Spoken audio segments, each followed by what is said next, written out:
There are nights when I close my eyes and I am still on the water, not dreaming, exactly. Something older than dreaming, something that lives below the level where dreams are made, in the deeper substrate where the body keeps what the mind has processed and filed and thought it was finished with. The ship moves beneath me the way it always moved, that slow, living roll, as though the sea is breathing and we are resting on its chest, rising and falling, with a rhythm so patient and so continuous that after enough days it stops feeling like motion and starts feeling like the natural condition of things. The way the earth feels solid to those who have never been at sea, the way solid ground felt strange to me for weeks after I returned. I am young in these nights. I am afraid in these nights. And I am freer than I have ever been before or since, in any hour of waking life.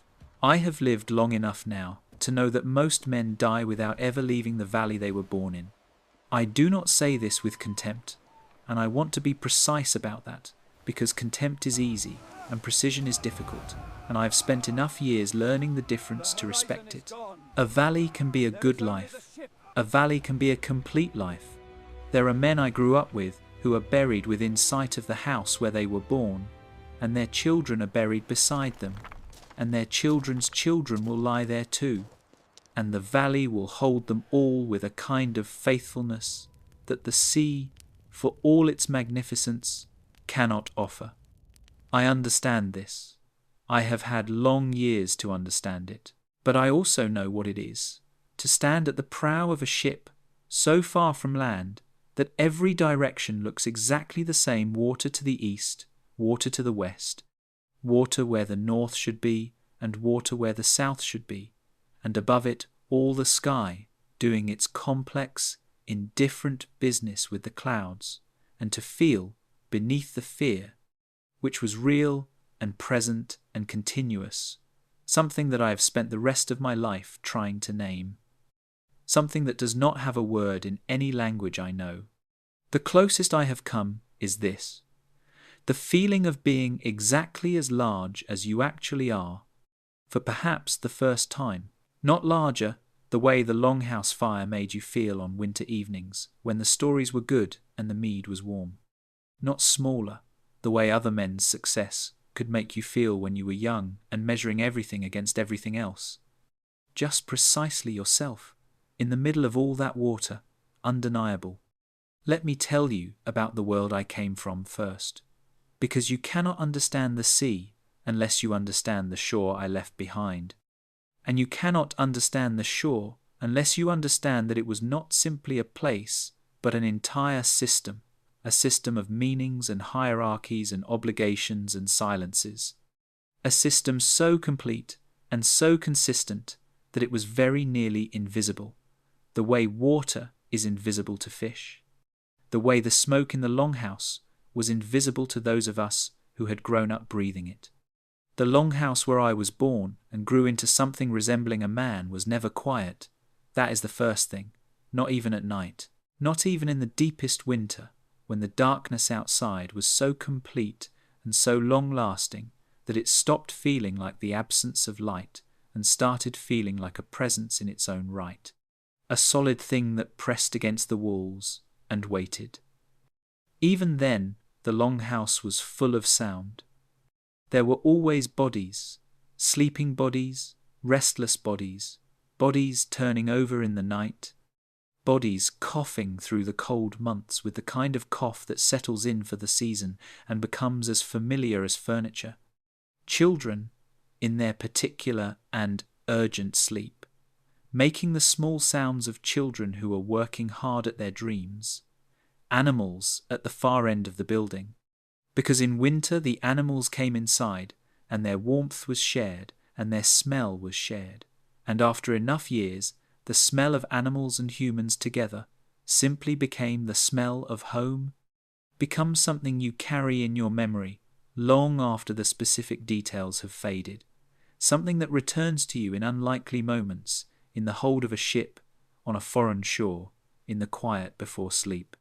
The fire at the centre of the building burned continuously through the winter. It had to.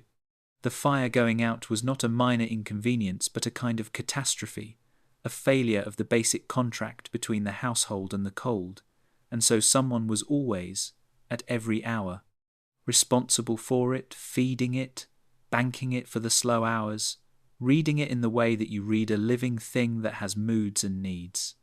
The smoke went up through the hole in the roof and found its way out into the winter air, but the smoke is slow and lazy in the way of things that are not being told to hurry, and so it found other ways out too, through the clothing of everyone in the building, through their hair, into their skin, into the particular sensory signature that each person carried with them wherever they went, that smell of smoke and animal and wool and human living that said, without words, where you were from and how you had spent your winters.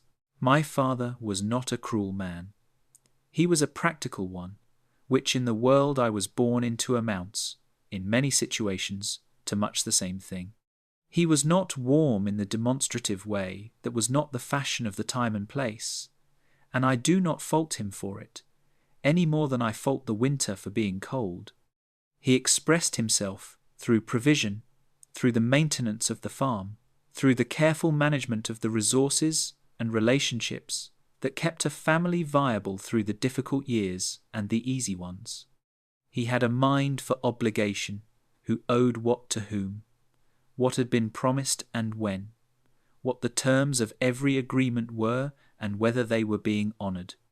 He was the kind of man who was trusted precisely because he never forgot anything, and who was also, precisely because of that, a man it was uncomfortable to have disappointed. He had land, a modest amount, adequate for a family that managed it well, enough for a household that did not make expensive mistakes. And he had sons. Too many sons for the land to absorb, not dramatically too many, not an absurd proliferation, but enough that the mathematics of inheritance, when you applied them, produced a result that was clear even to a child sitting by the fire pretending to pay attention to something else. I was the third of those sons. Not the youngest, my brother Gunnar came after me, quieter than the rest of us, better with animals, a person who would have made a good life in a place that had room for what he was. But third was far enough from first that the land question was settled before anyone needed to discuss it. The land went to Bjorn. That was correct. That was the arrangement. I understood it without resentment. The way you understand whether it is not aimed at you personally. It is simply the condition, and resentment of it is energy spent on a kind of conversation that the weather is not available to have. What I did have, which some of the men around me did not, was eyes that stayed open. I watched. I have always watched. I watched the way the farm was run, and I understood it.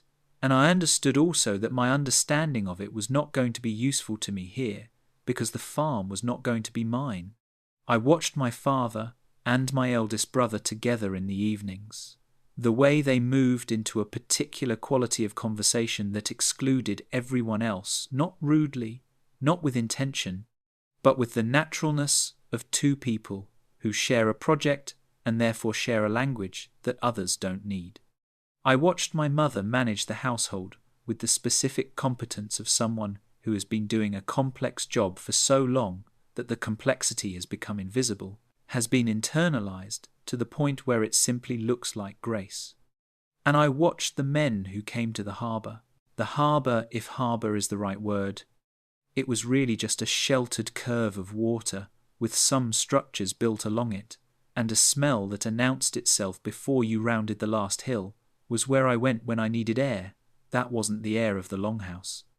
When I needed to be somewhere that was mine in the sense of not being anyone else's, somewhere I had chosen to be without being sent. It was a 15-minute walk, less if you went by the high path, and I made that walk often enough that the path knew the shape of my feet. There were always boats there. Not always the same boats, but always boats of some kind, and always the people who went with them.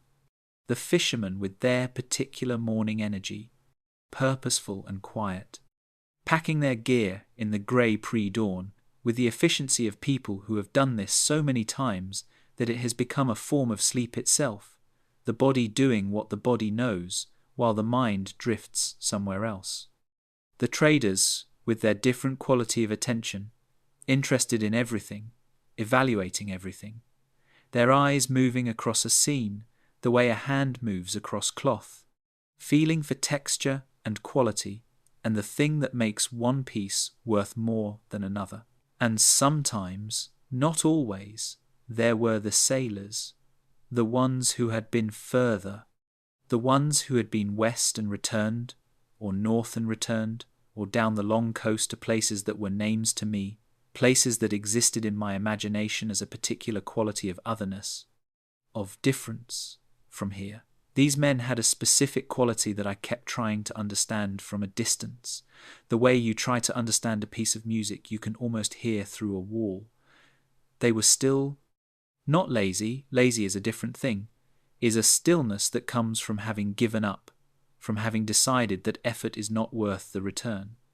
This was a stillness that came from somewhere else, from sufficiency, maybe, from having answered, at some point that was behind them now, the question that was still pressing on me with its continuous quiet urgency, the question that every young person with no obvious future must eventually face.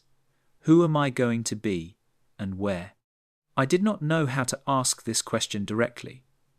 I do not think any young person does.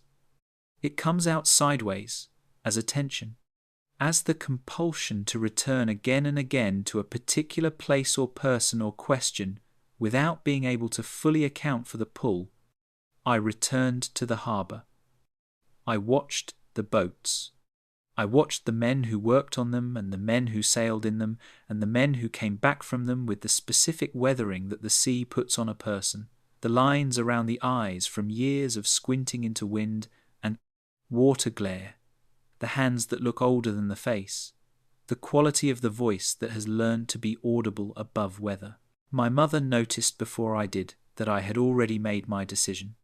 This is a thing about mothers that I have observed to be consistent across the many years I have been watching people. They notice before we do when the decision has been made. When the departure has already happened in the body, even if the body has not yet moved, she did not say anything immediately. She was not a woman who wasted words on things that didn't require them, and a decision already made does not require discussion, it requires preparation. But one evening in the weeks before I spoke formally to anyone about my intentions, she did something that I have carried with me for every year since. We were alone, a rare thing in a household of that many people, and she took from a small pouch at her belt a piece of amber, not large, not particularly remarkable in its size, but smooth and warm in the specific way that amber is always warm, as though it has been holding heat in reserve for exactly the moment when warmth will be needed. She pressed it into my hand and closed my fingers around it, and she said, in the voice she used when she was not performing for the room, when she was speaking directly into the part of you that hears without interpreting, "The sea gives back what it decides to keep. Remember that the deciding is the sea's, not yours." I did not understand this sentence then. I carried it with me for 50 years before I felt I understood it fully, and even now I am not certain the understanding is complete. The crew I joined was assembled for a trading voyage, westward, following the chain of knowledge that experienced sailors carry in their memories, the way farmers carry the knowledge of the land not written, not recorded in any form that an outsider could access, but present and reliable and continuously updated by each season's experience. Knowledge of the water. Knowledge of the ice. Knowledge of what the birds at certain latitudes tell you about where you are and what the weather is becoming. Knowledge passed from the generation that had it to the generation that needed it, through the medium of being present, being alongside, being on the water together, until the knowledge moved from one set of hands and eyes to another. The captain had made this run many times. He was a man whose age I was not able to determine with any confidence. Somewhere between 40 and 60, in a way that the sea does to people. It accelerates certain kinds of aging and suspends others. So that a man who has been on the water for 20 years might have the hands of someone much older and the alertness of someone much younger, and you cannot average those things into a reliable number. He was not large.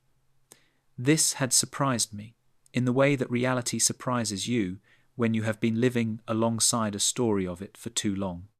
The sailors in the stories I had grown up hearing were always large, always physically imposing, their authority rooted in size and strength and the particular drama of physical presence.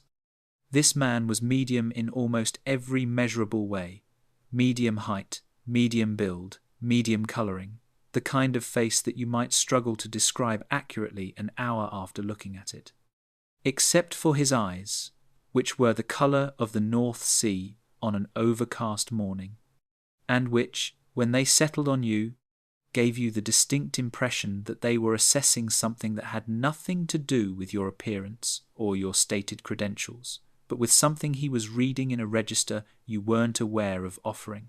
He looked at me for a moment that felt longer than moments usually feel. Then he turned and walked away, and I understood that I was in.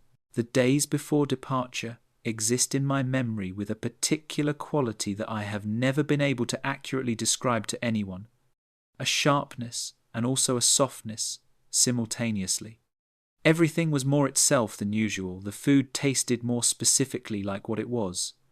The fire seemed more orange, the smell of the longhouse more completely, the smell of home, as though my senses, understanding that they were about to lose access to all of this, were making a careful, thorough inventory.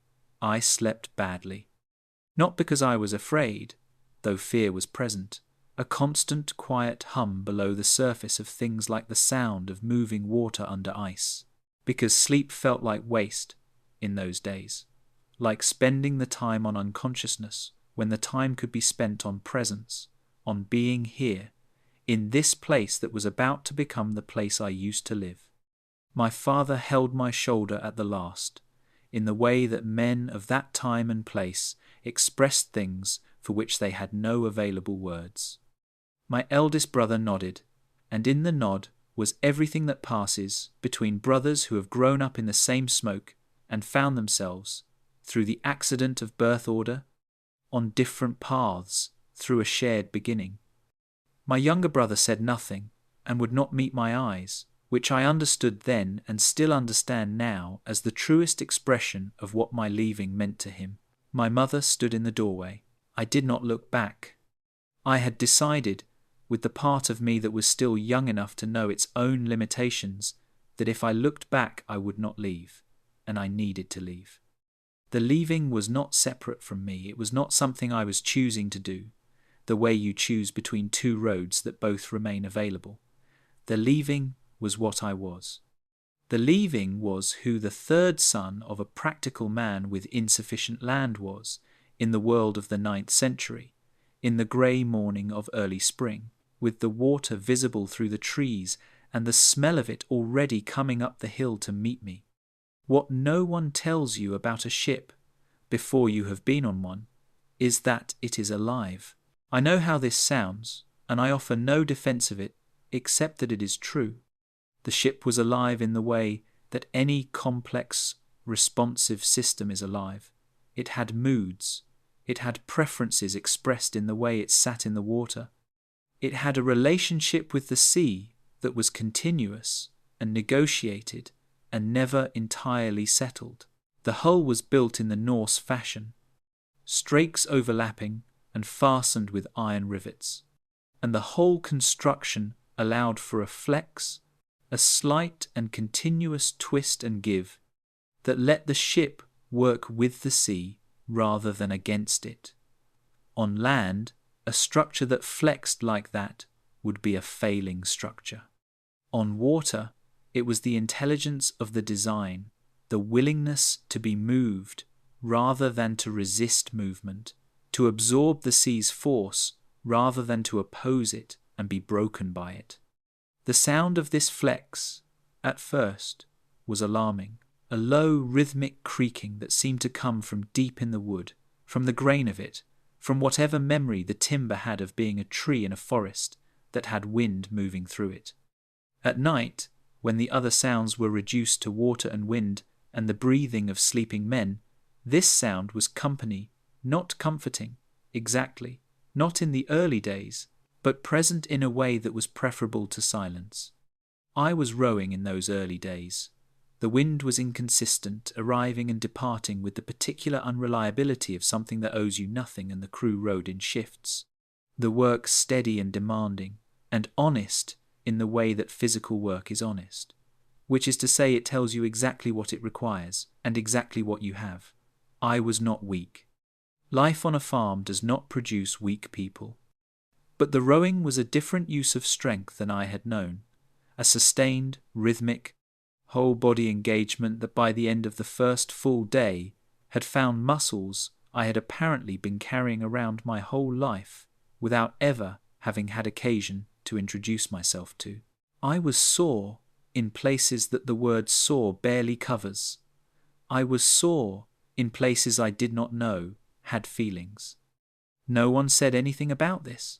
The expectation was understood and was also, I came to see, generous in its way. The assumption that you could do the work, expressed not in encouragement or an explicit demand, but in simply not commenting when you did it, was a form of respect that I recognized slowly, but recognized genuinely. The captain did not row. He stood at the steering oar, or sat near it and watched the sky with a concentration that I initially read as worry and later understood as something more like reading the sky was a text, constantly updating, and he was a man who read it without effort in the way that only the very fluent read anything, without being conscious of the decoding, receiving the meaning directly. He watched the water's surface. He watched the colour of the water, which changes in ways that are not immediately obvious to the untrained eye, but which, once you know how to look, tell you things about depth and current and your position in relation to the places where the water does different things. He watched the birds, which species, how many, in which direction they were moving, and at what altitude.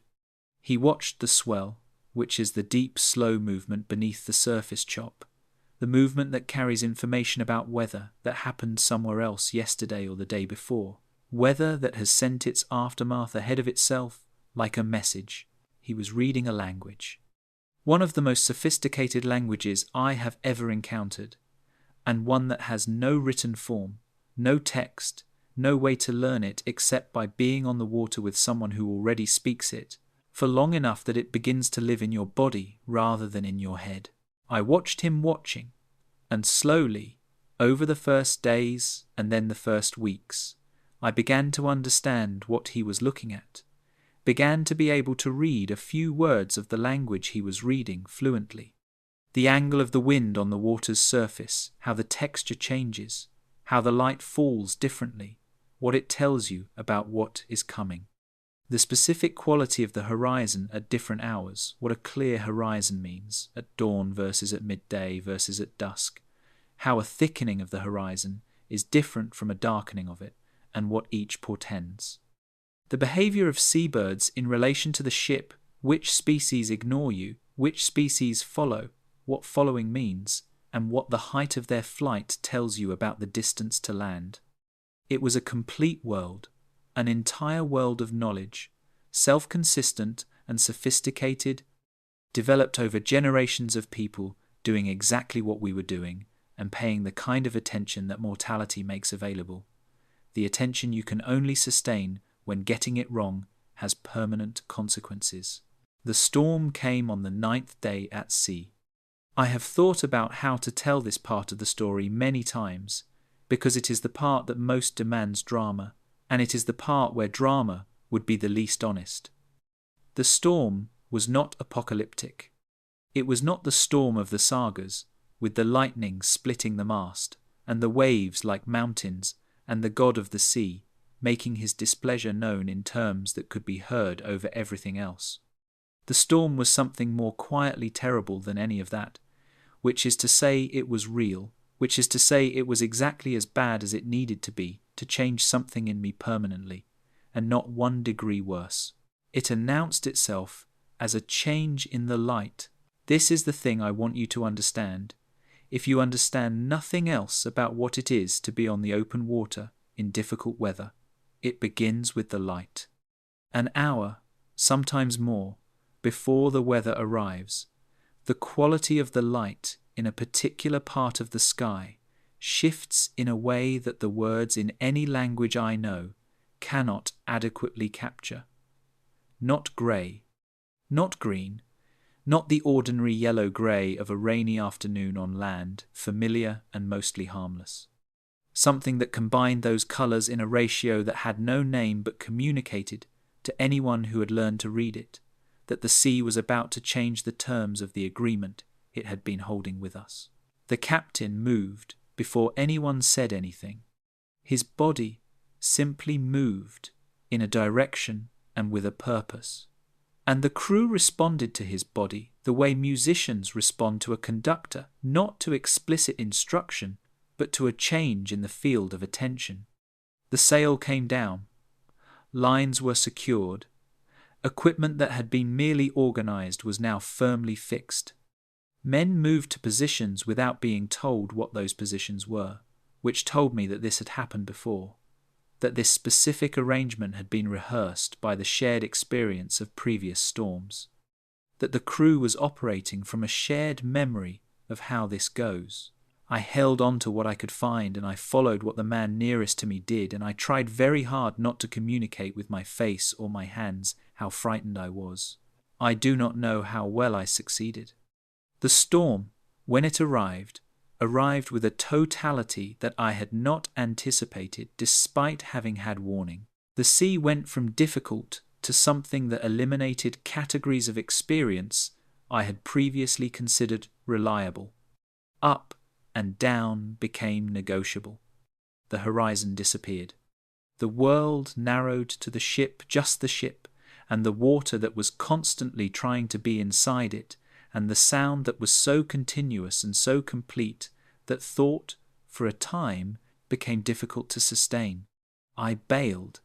This was what I could do, and so it was what I did: take water out of the ship, throw it over the side, take more water out, throw it over the side, in a rhythm that was not elegant and was not interesting, but was the thing that needed doing, and so I did it until my arms gave the information that arms give when they are past the point of information and into the territory of simple.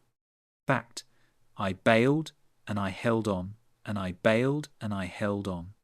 At some point in the middle of the storm, I don't know when, time had become unreliable. I became aware that I was not thinking about anything. This sounds like a simple observation, but it was not. I had been, for all of the years preceding this moment, a person who was almost always thinking about something, about the farm and the inheritance and my position in the social hierarchy of the valley and the future and what form the future might take and whether any of the forms available to me were the right ones. This thinking had been so continuous that I had come to think of it as the condition of being awake, that thinking was what waking consciousness was, that the hum of anxiety and planning and social calculation was simply the sound that a mind in operation makes. And now there was no thinking. The storm had taken up all the space. Every resource of attention was occupied by the work, by the ship, by the water, by the next moment, by the specific physical task that this moment required. There was nothing left over for the hum. The hum was simply gone, the way a sound you have stopped noticing becomes audible by its absence. In the middle of the storm, hanging on to a wet rope with hands that had stopped being purely mine and had become instead simply hands, performing the function of hands in that moment, I felt something that I can only describe imprecisely as relief. Relief that I was here and not anywhere else. Relief that the situation was this simple. Hold on, Bale, don't die. Relief at the purification of it, the way the storm had reduced the world to its essential elements, had burned away everything that was not immediately necessary, and left behind only what was real. The storm lasted most of a day and part of a night. When it eased, it did so with the slow, tired diminishment of something that has made its point and is no longer interested in making it again. The water went from violent to merely difficult. The sky opened in one corner, and through that corner the stars came through in their reliable, ancient, utterly indifferent way, exactly where they were supposed to be, communicating nothing about what had just happened, simply continuing to be precisely themselves in the precise positions they occupied. The crew was destroyed in the way that storms destroy crews, not broken, not defeated, but emptied, hollow in a way that sleep would begin to address and time would finish. 2 men had been sick in the way the sea makes some men sick, a process that removes all dignity briefly, and which those 2 men were now recovering from, with the quiet determination of people who have decided that this will simply be a fact about them and not a story they tell. There was a cut on my left hand that I did not remember acquiring. There were things in the ship that had moved from where they had been secured, having found the storm a sufficient argument for relocation. The captain was at the steering oar. He had not moved from the steering oar. This was not possible in any literal, physical sense. He must have moved, must have held on, must have done the things that bodies do in storms. But in my memory of it, he was simply at the steering oar, looking at the horizon through the place where the clouds had opened, with an expression that communicated nothing dramatic. He was reading the sky again. He had, perhaps, never stopped. I watched him from my place in the hull and understood something that I have never been able to fully articulate, but that has organized a great deal of what I have thought and done since. Competence real, tested, consequential competence is a form of love, not the sentimental kind, not the kind that declares itself in warm words and demonstrative gestures, the practical kind, the kind that shows up in the middle of a storm and stays at the steering oar and reads the sky through the gap in the clouds and keeps the ship in the water when the water would prefer the ship somewhere else. That kind. The kind that costs something to develop, that requires years of being on the water when the water is difficult, and that, once developed, is given freely to everyone aboard, without drama, without requiring acknowledgement. That is a kind of love. It may be the most reliable kind. We came to Iceland on a morning of thin cloud and cold, clear air that had a quality I can only describe as newly washed, the kind of air that follows several days of difficult weather and that carries in it the memory of the storm. The way a room carries the memory of a fire after the fire has gone out, not warm, but not entirely without warmth. The island appeared first as a change in the texture of the horizon, a darkening that was not cloud, a thickening that was not weather. The captain saw it before I did, saw it before anyone did, I think, though I could not be certain. He was not the kind of man who announced things for the benefit of the room. But I watched his shoulders settle in a particular way, a fraction of a degree, and I understood that we were close. Iceland came toward us slowly, as coasts do, through the increments of visibility, shape, then colour, then detail, then the specific character of this particular piece of the world, which was unlike anything I had expected, and also unlike anything I had available for comparison.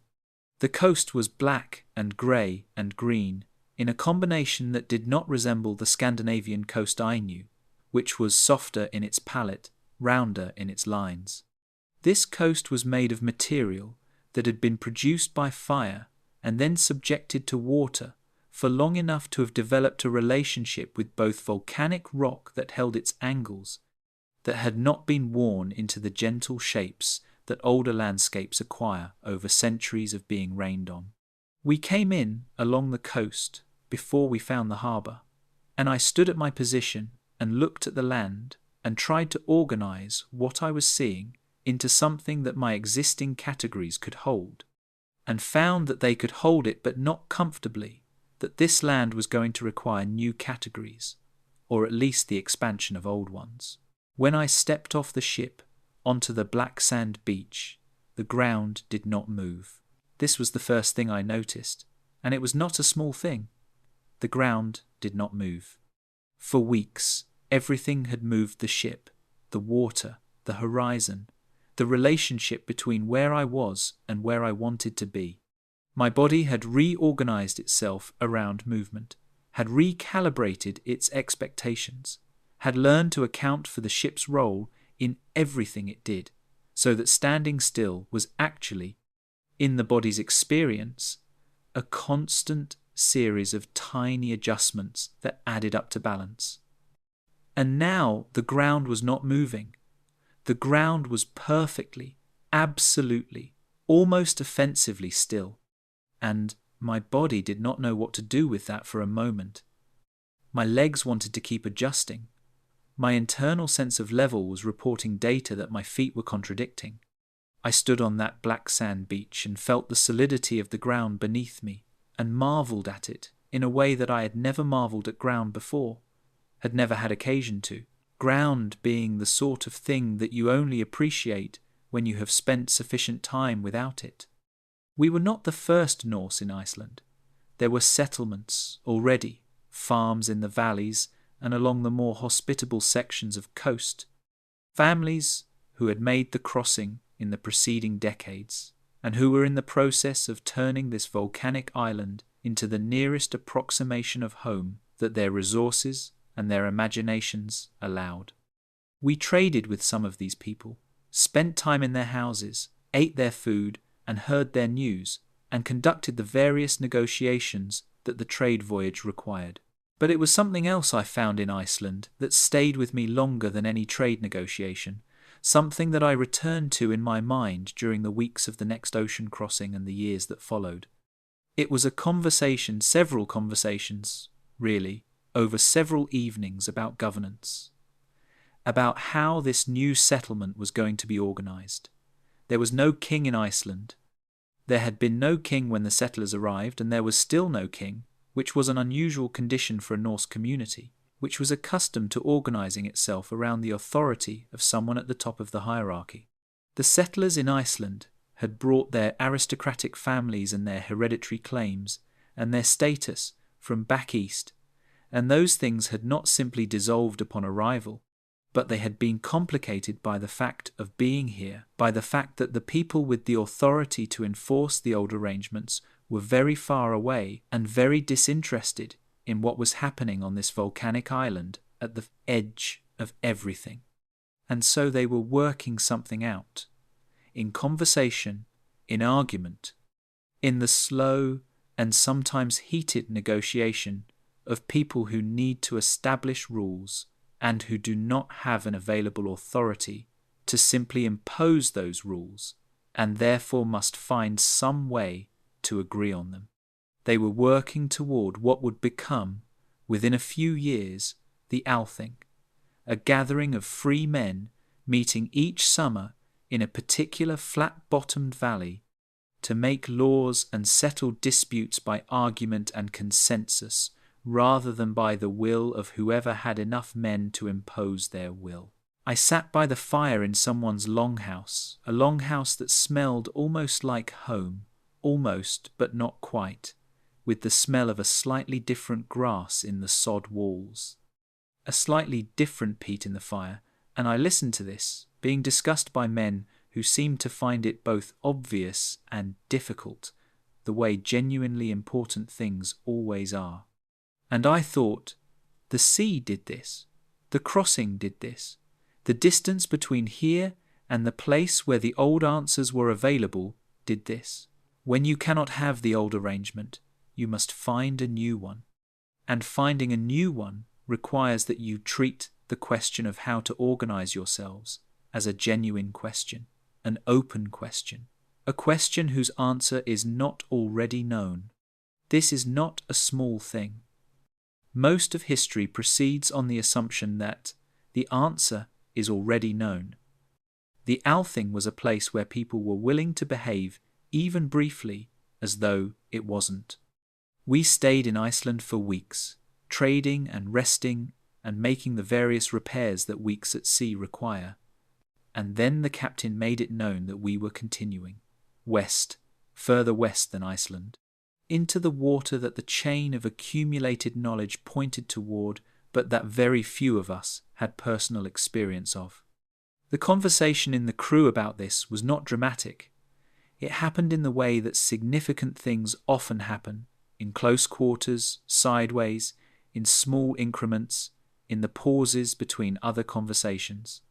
Men taking private inventory, men doing the calculation that only you can do for yourself, that no one can do for you, between the life you will have if you go forward and the life you will have if you turn back, and trying to determine which of those futures is the one you can inhabit with the most honesty. 3 men left the crew in Iceland. They had families waiting. They had made their accounting, and the accounting had come out differently than mine was coming out, for reasons that were entirely their own and entirely legitimate. One of them, an older man, who had been one of the more capable in the storm, whose hands on a rope were something worth watching, shook my hand before he transferred his gear to the eastbound ship and said nothing. His hand said it. The grip of a man who knows that the road divides here and that both roads are real roads, not wrong roads, just different roads, and who wants to acknowledge that without turning it into a speech. I watched them go. I felt, in watching them go, that particular mixture of certainty and terror that is the signature experience of being about to do something irrevocable. Certainty that this is right. Terror at what right requires. The replacements who joined us in Iceland were men of a different quality of readiness. Not better men, I want to be clear about this, because I have heard the story of that voyage told in ways that make heroes of those who continued, and ordinary men of those who returned, and that is not honest. The men who returned to their families in the East were not lesser men. They were men who had made a different decision about what they owed to what. The men who joined us in Iceland for the western leg were men at a different moment in their reckoning, men who had not yet answered the particular question that the further crossing would ask, and who needed to ask it. That's the only real difference. We put the ship back in the water. The water west of Iceland is a different water. I say this knowing that water is water, that the North Atlantic is a continuous body and does not change its chemical composition at the western edge of Iceland. But the sea is not only chemistry. The sea is the sum of what it is doing at any given moment. And what it was doing west of Iceland was something subtly different from what it did east of it. The swells were longer, deeper, with more duration between their peaks. They had been travelling further, had more distance behind them, carried more of the ocean's history in their movement. The colour of the water changed in ways that I was only beginning to have the vocabulary to describe, shades of blue and grey and green that were unlike the Scandinavian palette I had grown up thinking was what water looked like. The birds were different. Fewer of them, and the ones that were present behaved differently in relation to the ship, less interested in us, less willing to be read, more purely themselves, and less available as text. This was unsettling. I had been learning the language of the eastern birds, and had developed a beginning confidence in my reading of them, and here that reading was not wrong but was incomplete, was like reading a language fluently, and then arriving in a region where the dialect has drifted so far that fluency doesn't quite reach. The cold was different. Not more severe, we had had severe cold east of Iceland, the kind that finds every gap in clothing and settles there with a thoroughness that is almost personable. This cold was somehow more spacious, more ambient, less the cold of a season and more the cold of a latitude, of a geographical position on the earth, that the sun simply reaches differently, for reasons that have nothing to do with weather and everything to do with geometry. I was afraid with a new quality of fear on those western waters. The fear east of Iceland had been specific and contextual: fear of the storm, fear of a particular wave, fear that the navigation was wrong and we were going in a direction that would eventually prove to have nothing at the end of it.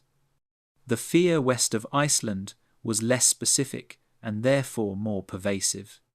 It was the fear that comes from being in a place where the accumulated knowledge of the people around you, the captain's knowledge, the older crew members' knowledge is thinner than it was before. We were in the territory of rumour and second-hand report now.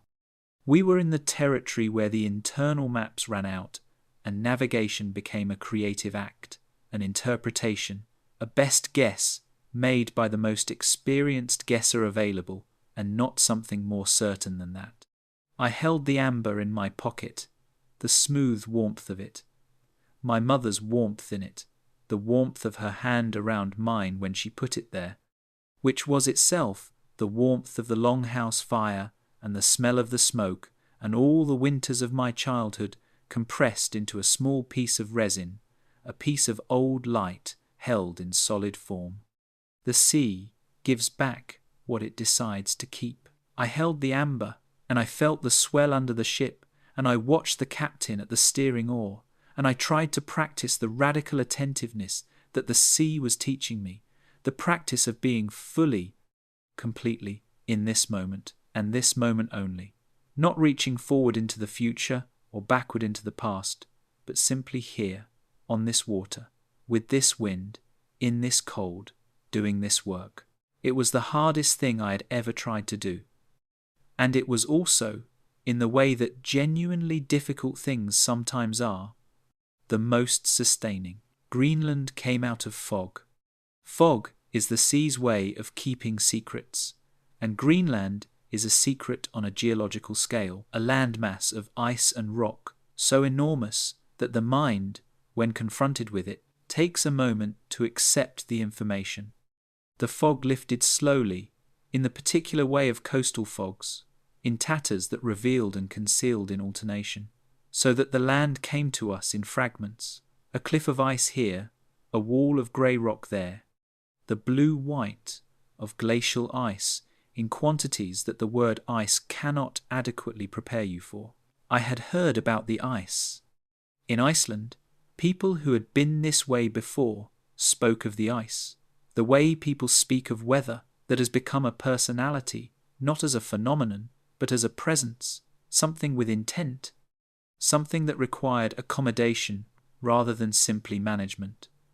I had listened to these descriptions and had updated my mental picture accordingly, had prepared myself for more ice than I had seen. I had not prepared myself adequately. This became apparent immediately. The ice cliffs rose from the water at a scale that rearranged my internal sense of proportion. They were not merely large. They were large in a way that made large inadequate, that required a different category, that made everything I had previously classified as large seem like a misapplication of the word. The sound they made was something I had not anticipated, a deep bass groan that seemed to come from everywhere at once, that you felt in the chest before you heard it with the ears. The sound of millions of tons of frozen water conducting the ordinary physics of expansion and contraction in slow, massive increments. The sound of the earth doing something at a speed that made our speed invisible. The captain moved the ship along the coast with an attention that was qualitatively different from his attention in the waters we knew, more active, more explicitly engaged, less the reading of a familiar text and more the deciphering of a difficult one. He was careful. That is the word. Careful in the way that care is most complete, not cautious, not fearful, but attending with every capacity he had to what the environment was telling him, and responding to that information rather than to any prior plan. We found Norse settlers in the southwestern fjords of Greenland. Their farms were recognizable in shape, the longhouse form, the organization of the outbuildings, the arrangement of the animal pens, and this recognition was both comforting and, as I spent time in their company, increasingly strange. They had built Scandinavia here. They had brought their cattle, their sheep, their farming practices, their social hierarchies, their ideas about what a good life looks like and what it requires, and they had transplanted all of it to this volcanic island at the edge of the ice, and they were maintaining it with a determination that I found impressive and also quietly concerning. The soil was marginal. The growing season was short in a way that Scandinavian farming practices had not evolved to accommodate.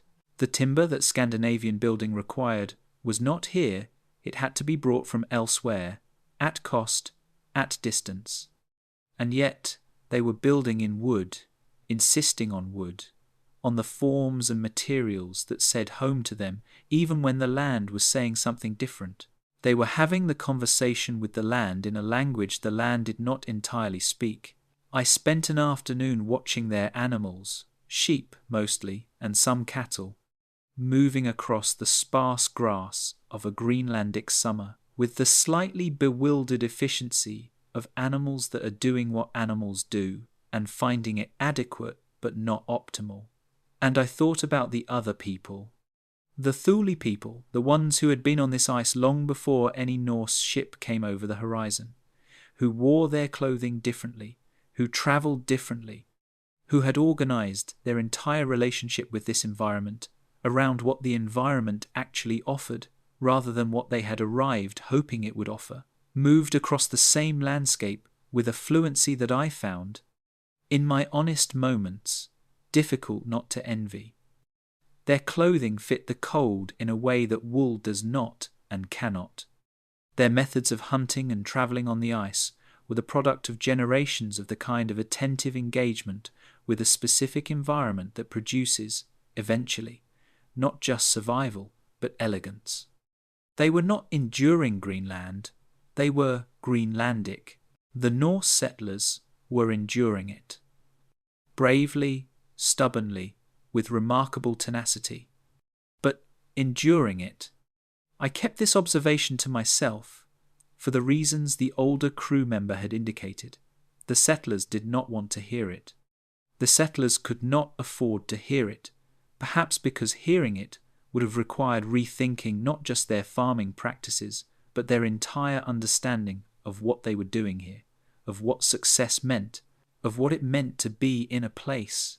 They had sailed to the edge of the world and found the world at the edge, and their response had been to try to make the edge more like the middle rather than to become people who belonged at the edge. I stored this away. These observations that I could not share but could not stop making were becoming a kind of private education, a curriculum that the voyage was assembling without my having enrolled in it. West of Greenland, the water did something I had not expected. It warmed. Only slightly, relative to what we had been travelling through, but perceptibly a change in the temperature of the air that came off the water, a change in the way the cold met the skin. There were currents here moving from the south, bringing water from latitudes that the sun reached more directly, and in those currents was a warmth that felt like a message, like the land ahead sending advance information about itself. And then, on a morning so clear that the visibility extended to a horizon that seemed further away than usual, the kind of visibility that only exists when the air has been scrubbed clean by days of difficult weather and is now performing a kind of transparency that it cannot maintain indefinitely, on that morning, I saw the coast of Vinland. It came up the way all coasts come up, gradually, a darkening, a definition, a resolution into shape. But different from Iceland's dark rock and Greenland's white ice, this coast was green. Not the grey-green of Iceland, the green of a place that manages it despite everything. This was the green of a place that is green without effort, that is green because being green is what this land does, has always done, will continue doing, with or without anyone watching. I stood at the prow, I held the rope, and I stood there, and I watched the coast of a place that was not on any map, that had no name in any language I knew, that was further west than any person of my kind had intentionally sailed. And I felt something that I will spend the rest of this telling trying to be precise about. It was not triumph. Triumph requires an opponent, requires that something has been overcome, and what had been overcome on this voyage was not an obstacle, but a limit, the limit of the known world, which is a different thing. You do not triumph over a limit. You simply pass through it, and then you are somewhere else. And the somewhere else is just a place, just a piece of the world doing what it does, indifferent to the significance you have arrived carrying. It was not relief. Relief implies that the danger is past, and the danger was not past. We were on an unknown coast, far from any support in a ship that had been subjected to hard use, with a crew that was tired in the deep way of people who have been performing at the edge of their capacity for weeks. What it was, I think, was recognition. The recognition that the world had been here all along, that this coast had been here while I was a boy in the longhouse, while I was watching the boats in the harbour, while I was making the calculation about inheritance and futures and which version of myself I was going to try to become. It had been here, green and generous and completely indifferent to my existence, waiting for nothing and requiring nothing, simply being what it was in the western part of the world where no one I knew had been. And now I had been. We spent enough time on that coast to know it a little, to walk on it, to take its measure, to collect the timber that was the most immediately useful thing it offered in the quantities that Greenland so obviously needed. There were grapes on the hillsides, wild, growing without cultivation in the way that plants grow when no one has told them they require human attention, and this detail caught in me and stayed there, because grapes meant warmth, meant a climate with a generosity that the North had not prepared me for. We made contact with the people of that coast as we had made contact with the people of Greenland. These encounters were brief and complicated, and I will not pretend they were simple, because they were not. There was fear on both sides, and curiosity on both sides, and the particular difficulty of two groups of humans attempting to make sense of each other across a gap of total mutual incomprehension. We had nothing in common, not language, not custom, not any of the shared frameworks within which human interaction normally operates. What we had was presence.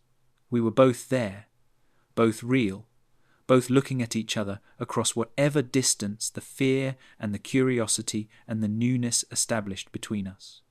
I thought again about the settlers in Greenland, about the fluency of the Thule people on their ice, about what it means to belong to a place versus what it means to arrive in one. These people on this western coast belonged here in the way that the Thule people belonged to the ice, not as a matter of choice or achievement, but as a matter of relationship developed over so many generations that it had become something prior to choice, something that preceded individual consciousness. The way the language you are born into precedes your decision to use it. We were visitors. I understood this clearly. Whatever story we told ourselves about what we were doing here, exploring, trading, establishing a claim, following the chain of knowledge westward to its conclusion, the truth that the land itself communicated, if you were paying attention, was that we were visitors to a place that already had people in it. People who had solved the problem of this place, who had become suited to it through the long patience of time. We gathered our timber and our information.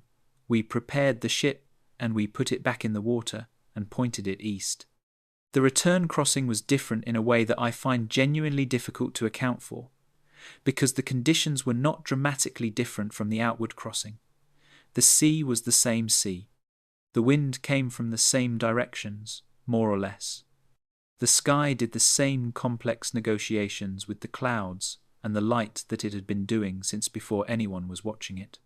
But the crossing felt interior in a way The outward crossing had not. Going west, everything was outside the horizon, the unknown, the question of what we would find. Coming east, everything had moved inside. I was carrying something.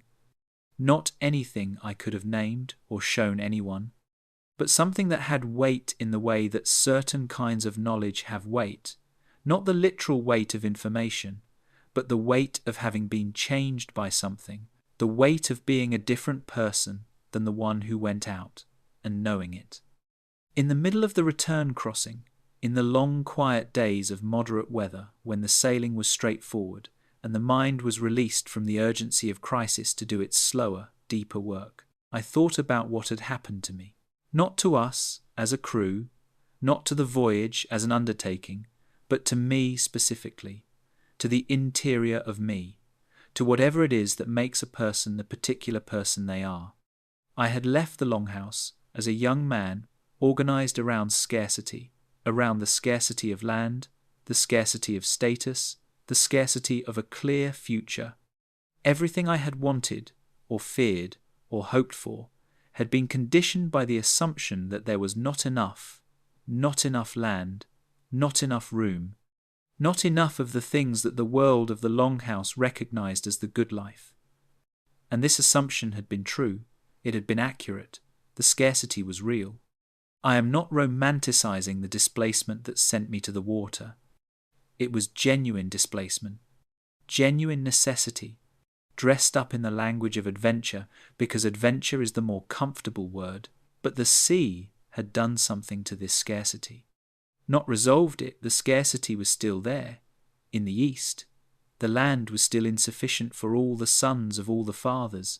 The mathematics of inheritance had not changed while I was on the water.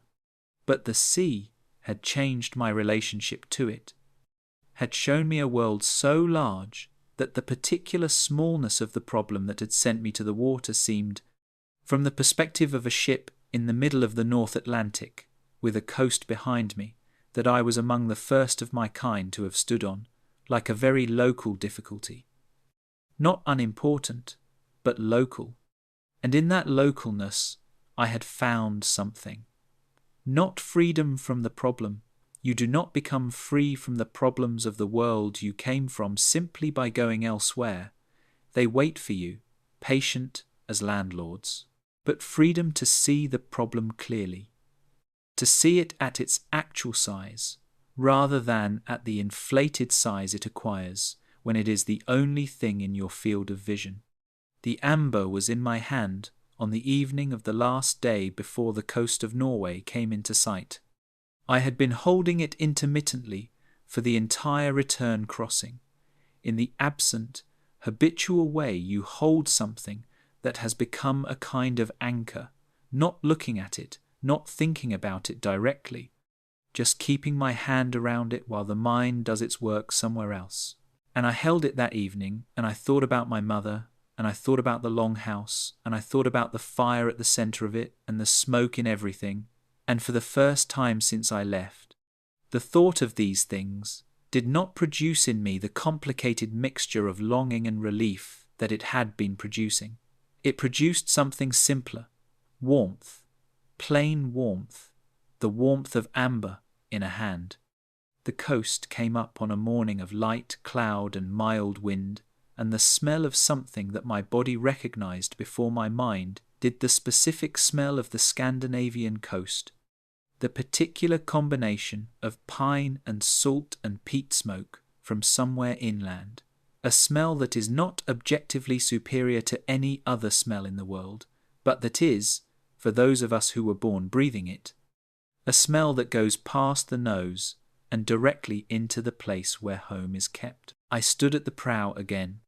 The harbour came toward us in its familiar, unremarkable way, the curve of the sheltered water, the wooden structures along the shore, the boats at their moorings moving in the small chop, ordinary, completely, irreducibly ordinary.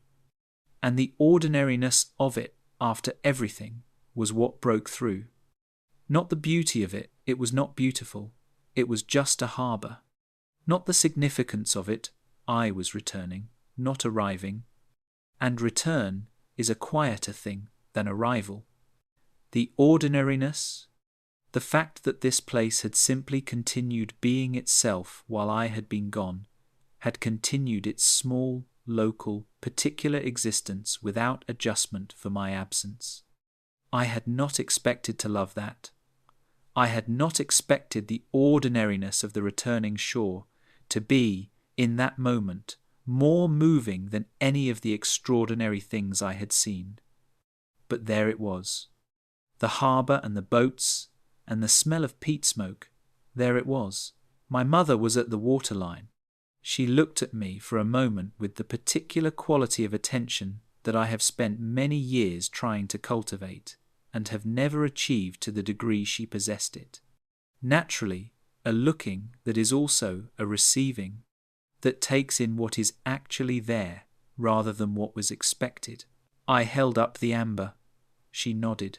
That evening, by the fire, I told her something about the beach at Vinland, about the moment of stillness, about the smell of the land coming off the coast, and what it had felt like to stand there in a place no one I knew had stood, and to feel nothing except the present. Nothing except the simple, complete fact of being in that specific place at that specific moment, with the world doing its usual things around me and requiring nothing from me except presence. She listened with her whole self. When I was done, she said, "That is what I hoped."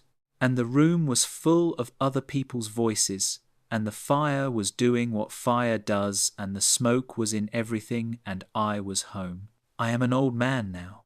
The young man at the prow is still there. I encounter him in dreams, in the nights when the sea comes back, when the ship moves beneath me, and the captain is at his oar, and the stars are where they are supposed to be. He is still there, afraid and free, standing at the edge of everything he knows and looking west. But he is not all of me.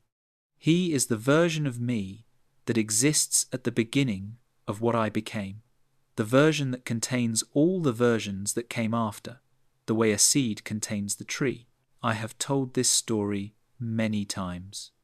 To my children, who know the shape of it the way they know the shape of the house they grew up in, with the specific familiarity that comes from something being simply part of the landscape of your life, present before memory, and therefore never requiring to be explained. To strangers who arrived having heard a version of it and wanted the fuller telling. To myself, in the dark, in the hours before sleep, which is where the real telling happens. The telling that is not for anyone's ears, but the internal one that keeps the story alive in the place where it actually lives. Each telling is different. Not because the facts change, the facts are what they are. The sea was the sea, and the ice was the ice, and the beach was real. But because I am different each time I return to it, and the story adjusts to meet me where I am, the way a good teacher adjusts to the student in front of them rather than to the student they were expecting. What I know now, that I did not know when I left, is this: the voyages were not about what we found. The coasts were real, and the timber was real, and the information we brought back was real and valuable. But those were the pretexts. The actual journey was interior, was the journey that happened in the spaces between the decisions, in the long hours on the water when there was nothing to do except be on the water and let the water do what water does to a person over time. The water simplifies you.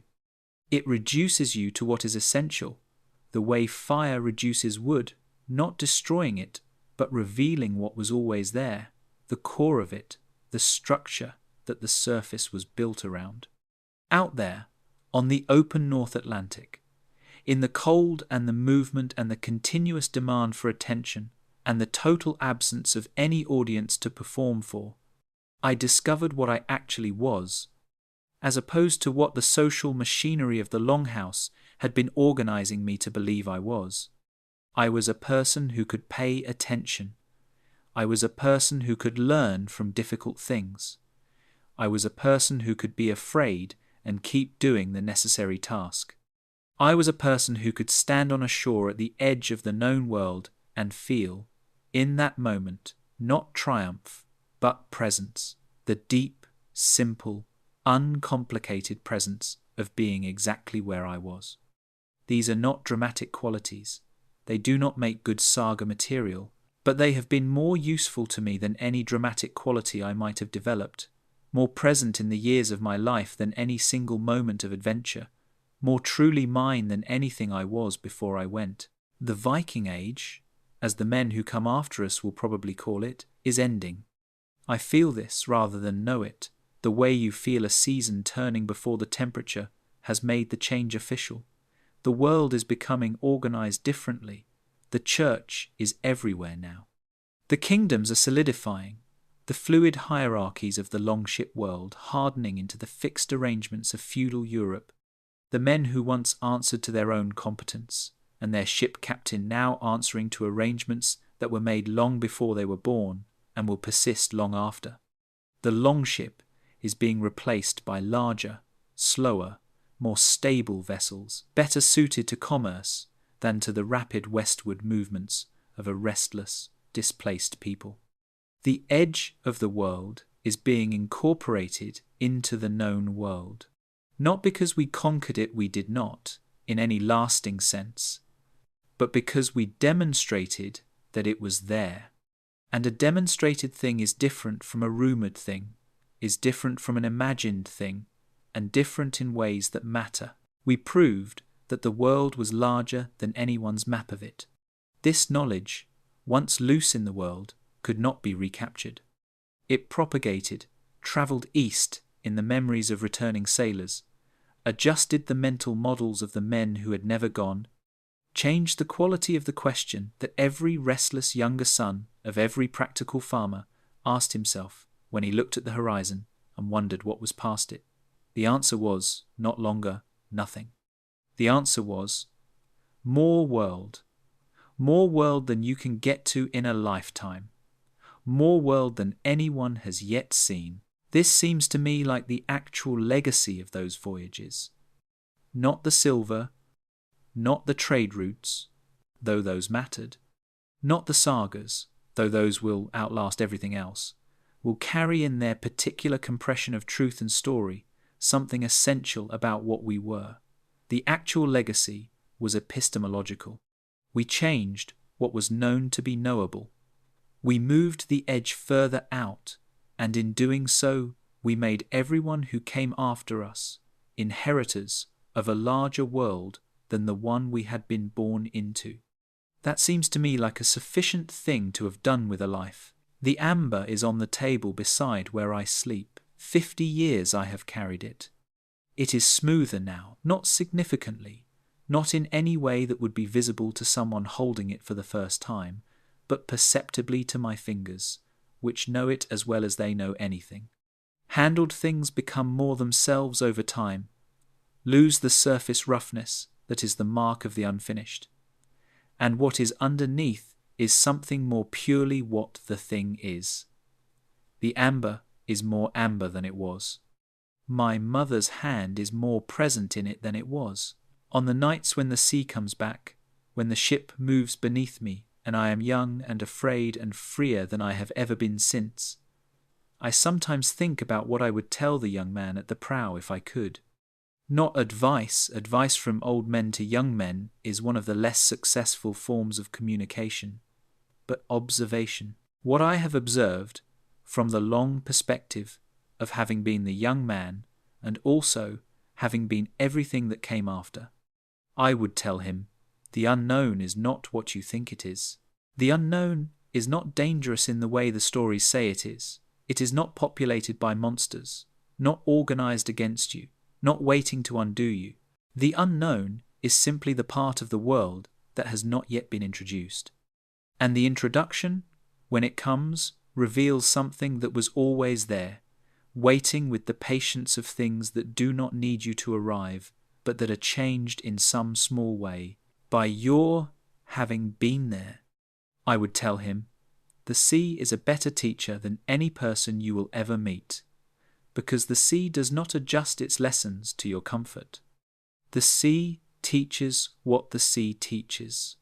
At the pace the sea teaches it, and you can pay attention or you can fail to pay attention, and the sea does not care which you choose, but the consequences of the choice are clear and final. I would tell him, the amber is warm because amber holds heat, not because it generates it. You can carry something that holds the warmth of the people who love you into places where those people are not. You can carry it to the edge of the world and back. It will still be warm when you return. The warmth is real. The warmth travels. I would tell him, your mother was right. The deciding is the sea's, not yours. You are going to discover this.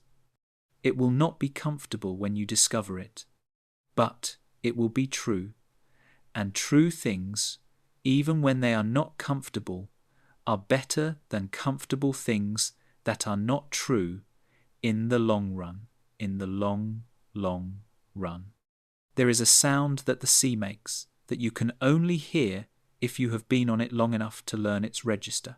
It is not the dramatic sound, not the storm, not the wave breaking against the hull, not the creak of the rigging in strong wind. It is the sound underneath all of those sounds. The deep, continuous sound that the ocean makes simply by being the ocean, by moving in its slow, planetary way, by going about its enormous business without reference to the small temporary things floating on its surface. You have to have been at sea long enough to have heard all the louder sounds so many times that they no longer dominate. And when they no longer dominate, underneath them there is this, I can hear it now, lying here in the quiet. The stars are out tonight, even here, inland, even without the water under me. If I close my eyes and attend to what is underneath the surface, sounds the fire settling, the wind in the roof, the breathing of the household, there is something, a frequency, a hum. The memory of the sea kept so long that it has become indistinguishable from perception. The ship moves beneath me the way it always moved. The captain is at his oar. The stars are exactly where they are supposed to be in the north, fixed and faithful. In the south, lower and warmer. Above us, where they have always been, doing what stars do, which is to be precisely what they are in precisely the position they occupy, without drama, without requiring acknowledgement, simply being the most reliable things in a world where reliability is rare and therefore precious. The amber is warm. The smoke is in everything. The sea is breathing. And I am resting on its chest. And this is enough. This is more than enough. Be still now. You have been somewhere real. You have seen something true. Let the ship hold you. Let the water do what water does. You are warm. You are here. And the sea, in its long patience, in its enormous indifference, in the deep roll of it that goes all the way down to the bottom of everything, the sea is letting you rest.